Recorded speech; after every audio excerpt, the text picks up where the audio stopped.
You stare at a simple word, a word you've known your entire life, and suddenly, it looks fake, like someone invented it 5 seconds ago, and everyone else is pretending it's normal.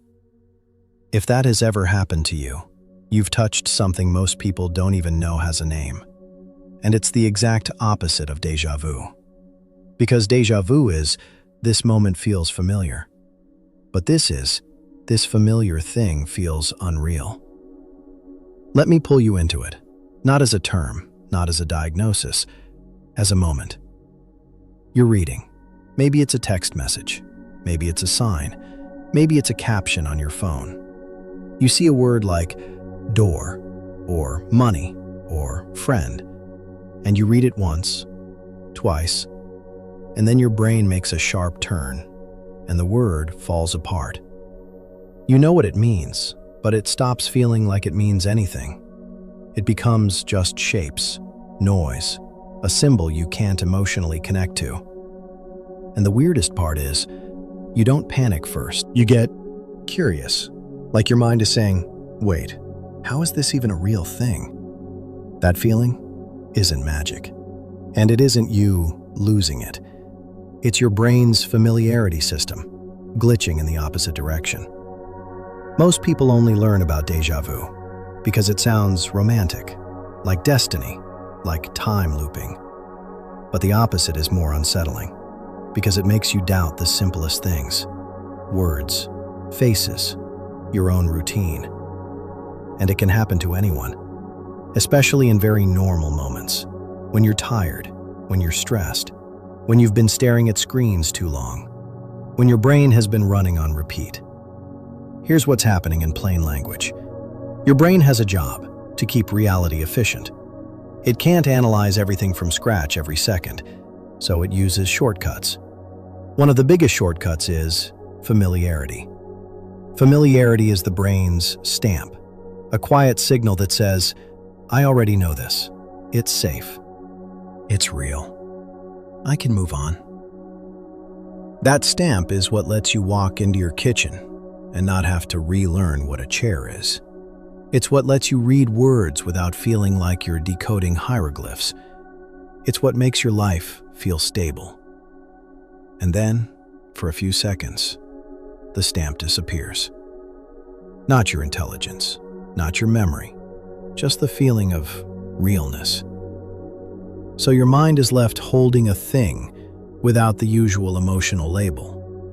And you experience it the only way you can, as alien, as strange, as not quite real. That's why it feels so sharp, because it's not gradual. It's like a light switch. Now here's the part that surprises people. You can trigger this on purpose. Do it with me. Pick a simple word, any simple word. Say it out loud, slowly, over and over. Door, door, door. Don't speed up, keep it calm, like you're pressing a button. At first, it feels normal. Then it starts to wobble. Then it gets thin. Then your brain stops believing it. And for a moment, you'll think, this is not a word. This is just sound. That effect is so common, it's basically a window into how your brain constructs meaning. Meaning isn't inside the word. Meaning is inside you. Your brain paints it onto the symbol, and when the paint thins, you see the raw shape underneath. And yes, this is the same family of phenomenon as déjà vu, just inverted. Instead of your brain shouting, familiar, at the wrong time, it goes quiet when it should shout. And if you've never heard the name, here it is. Jamais vu. It's French. It literally means never seen. And it's déjà vu's shadow twin. Now, why does it happen? Not the textbook answer, the real, usable answer. Because your brain has two modes. One mode is fast, automatic, efficient. It stamps things as familiar and moves on. The other mode is slow, analytical. It zooms in. It starts questioning. It starts noticing details. Most of your life works because those two modes cooperate, but sometimes the switch flips too hard, and your brain suddenly treats something ordinary as if it's brand new. So it starts scanning it, overanalyzing it, breaking it into parts. And once something is broken into parts, it stops feeling like a whole. A word becomes letters, a face becomes features, a hallway becomes angles and shadows, a routine becomes a sequence of steps you've never consciously noticed. That's why it can feel like reality is peeling. Not because reality changed, because the way your brain is packaging it changed. And there's a reason it often shows up with words. Words are the perfect illusion. Because when you read a word, you're not just seeing ink. You're hearing a sound in your mind. You're pulling a memory. You're pulling a meaning. You're pulling a feeling. It's a whole stack, a layered construction. So when the stack slips, even slightly, you notice. Now let's make this even more unsettling, in a controlled way. Jamais doesn't only happen with words. It can happen with your own home. You walk into a room you've been in 1,000 times, and for a second, it feels staged, like a set, like you're in a replica of your own life. You know where everything is, but it doesn't feel like yours. And then it passes, and you're left thinking, what was that? This is why people sometimes confuse it with spiritual experiences, or a sign, or a glitch in the matrix. But this is also why it can show up in anxiety, because when your nervous system is on edge, your brain becomes hypervigilant. It stops trusting the automatic stamps. It starts checking everything. And checking too hard can break the feeling of normal. Here's a small but powerful truth. Familiarity is not guaranteed. It's produced, moment by moment, quietly, in the background. You don't have a stable reality. Your brain builds one, and most of the time, it builds it beautifully. Jamais is just the scaffolding showing, for a second. Now, I want to keep you curious, so I'm going to promise you something. In the next section, I'm going to show you 3 things. First, why this often happens at night or after long focus, even in people without anxiety. Second, why some people get it more often than others, and what that says about the way their brain processes meaning. And third, the one detail that turns this from weird into useful. Because jamais can actually be a signal, not of danger, but of mental overload. So if you've ever stared at a word and felt your mind disconnect from it, I want you to know something. You're not broken. You're not alone. And you're not crazy. You just caught your brain in the act of constructing reality. And once you've seen it, you can't unsee it. Let's go deeper. Because the first question people ask after they feel jamais is always the same. Why did that happen to me? Right then. And the timing is not random. It almost never happens when you're energized, well-rested, and fully present. It happens when your brain is stretched, when it's been doing too much for too long, without a real reset. That's why it shows up at night, or after hours of screen time, or after long focus, or after stress, or right after you repeat something again and again. Here's the simplest way to understand it. Your brain has a meaning engine.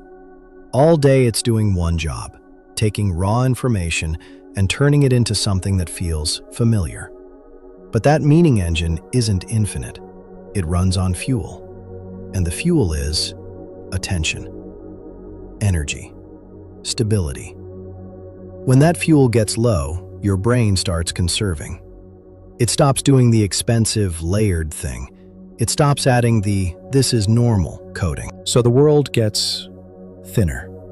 Not visually thinner, but emotionally thinner. A word becomes just shapes.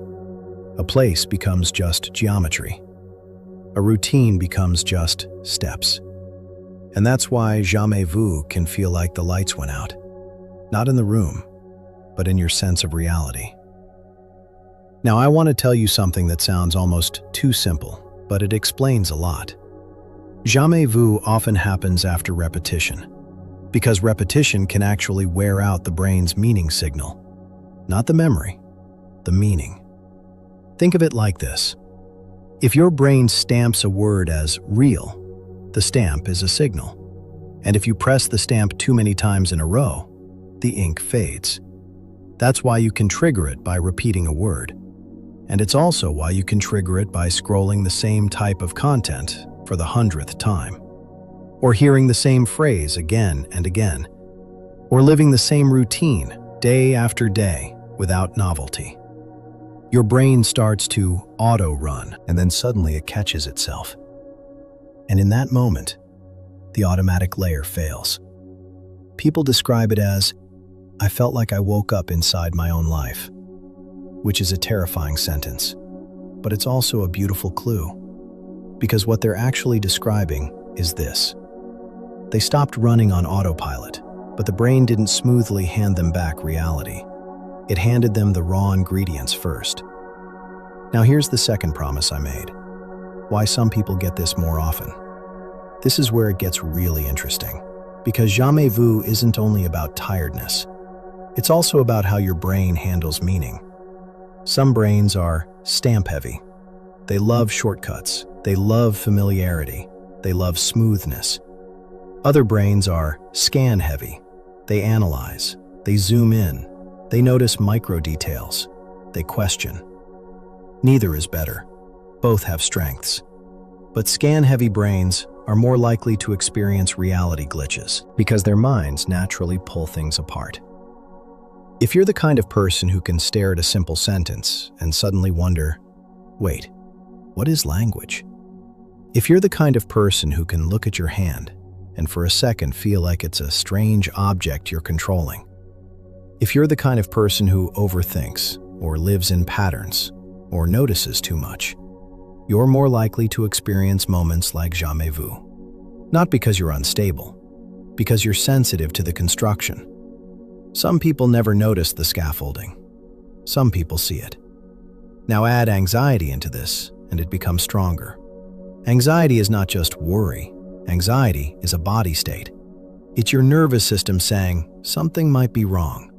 And when that system is on, your brain becomes a detective. It stops trusting automatic stamps. It starts checking, double-checking, over-checking. And here's the paradox. Checking too hard can make things feel less real. Because familiarity is a feeling, and the feeling of familiarity requires ease. When you examine something under a microscope, you lose the whole. That's why a word can fall apart. That's why your home can feel staged. That's why your life can feel like a rehearsal. It's not because reality changed. It's because your brain stopped gliding and started scraping. Now I want to hit you with one of the most mind-bending parts, and I'll say it slowly. Jamais vu is not always a problem. Sometimes it's a signal. Not a mystical signal, a biological one. It can be your brain telling you, I've been running too long without a reset. Think about how the body warns you. Thirst is a warning.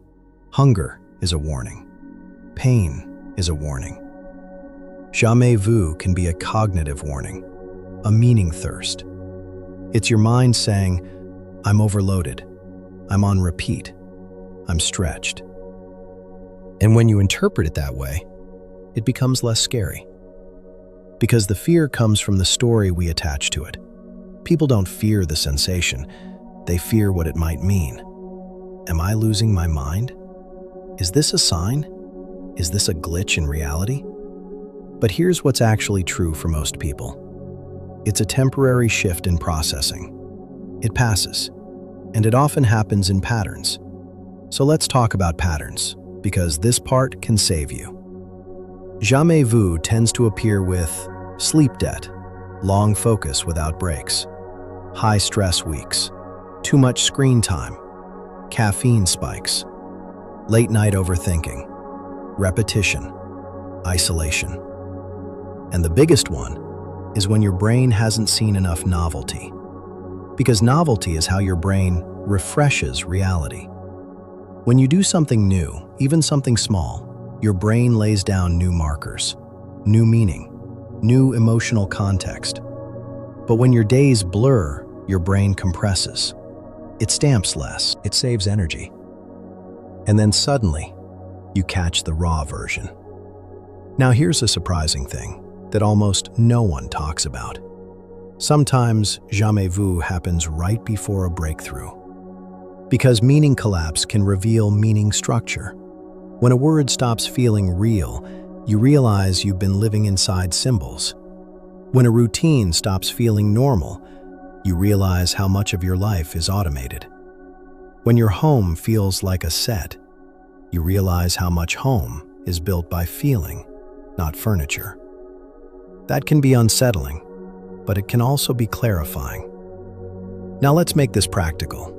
If you get jamais what should you do in the moment? First, don't fight it. Fighting makes it louder because fighting equals attention, and attention equals magnification.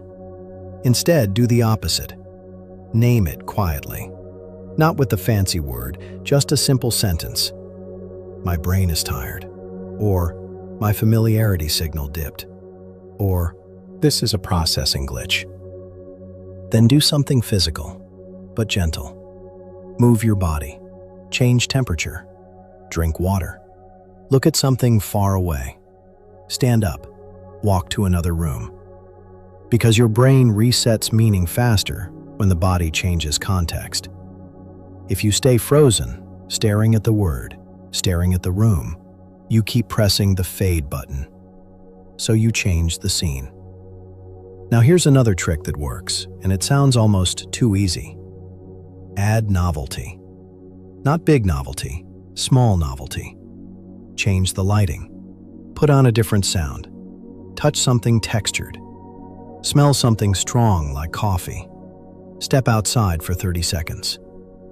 You're giving your brain fresh input so it can rebuild the stamp. And most of the time, it snaps back. Now the deeper question, how do you reduce it long term? You don't need to fix your brain. You need to protect your brain's meaning system. That means 3 things. 1, sleep. Not because it's a cliche, because sleep is when the brain restores the feeling of normal. Sleep is not just rest. Sleep is recalibration. 2, breaks. If you do long focus, you need small interruptions. Not scrolling breaks, context breaks, light breaks, movement breaks. And 3, novelty. A tiny change in routine, a new path to the store, a new playlist, a new meal, a new conversation. That's not just self-care, that's maintenance. Now I promised a third thing, the detail that turns this from weird into useful. Here it is. Jamais is a clue about your relationship with meaning. It shows you that meaning is not in the world. Meaning is in you, which means you can influence it. If your life feels too thin, too repetitive, too compressed, you don't need a new life. You need new markers. Because time, memory, and meaning are tied together. When you add markers, you don't just feel more present, you feel more real. Now, before we go to the next section, I want to widen the mystery again, because words are only the beginning. In the next part, I'm going to show you the deeper versions, the ones that feel like reality itself is breaking. The kind where a familiar street suddenly feels like a foreign country. The kind where your own reflection feels slightly off. The kind where you feel like you're watching your life from half a step away. And then, I'm going to explain the one mechanism that connects all of them. A mechanism that makes déjà vu and jamais vu feel like opposites, but actually, they're built from the same system. And once you understand that system, you'll never hear the word glitch the same way again. Let's go there. Because the deeper version of jamais vu is not just a word. It's not just a sentence. It's not even just a place. It's when reality itself feels like it lost its signature. People describe it like this: I know where I am, but it doesn't feel like where I am. I know who this is, but my brain isn't clicking. I know this is my life, but it feels like a copy of my life. And when that happens, your mind immediately tries to explain it. Some people reach for spirituality. Some people reach for simulation theories. Some people reach for fate. Some people reach for fear. But there's a calmer truth underneath it. Your brain has one core job: to keep you oriented, not just in space, not just in time, in meaning. Meaning is how you stay anchored. Meaning is how you feel, I belong here. This is mine. This is real. And when that anchor signal flickers, even for a moment, everything feels unmoored. Now, here's the part I promised. The mechanism that links déjà vu and jamais vu. It's the same system, misfiring in two directions. Imagine your brain has a familiarity volume knob. When it's set correctly, life feels normal. When it turns up too high, you get déjà vu. The present is stamped as already known, even when it shouldn't be. But when it turns down too low, you get jamais vu. The known world is stamped as not quite real, even when it should feel safe. Same knob, different direction. And here's what makes that knob move. Not magic, not destiny, not the universe. Load. Load on your brain. When your brain is overloaded, it loses calibration. Think of it like a camera. A camera can film beautifully until you shake it, until the light changes too fast, until the lens fogs, until the battery drops. Then the image still exists, but the picture starts to distort. Jamais vu is that kind of distortion. And what increases the load?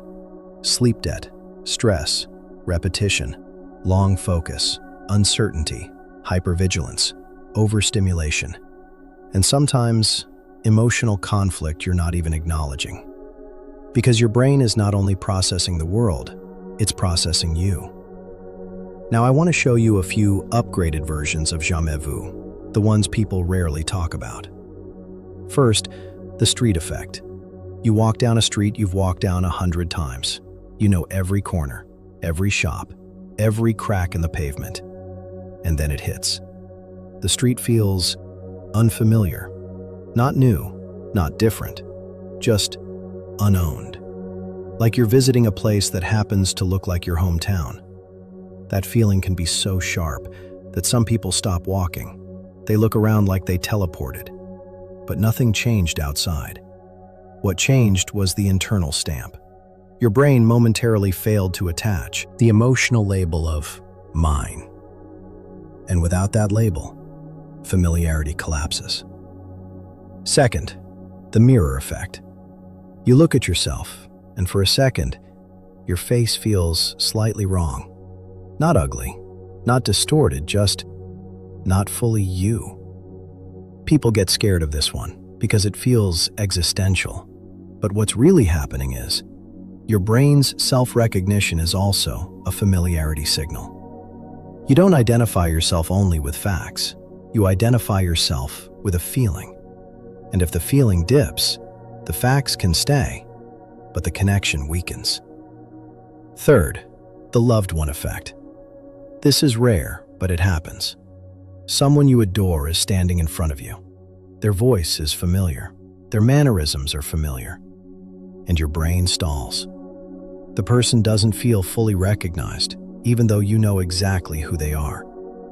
When this happens for a split second, it feels like a nightmare, because love is supposed to be automatic.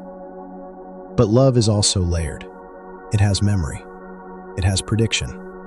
It has emotional warmth. It has the body's sense of safety. If any layer drops, the whole can feel strange.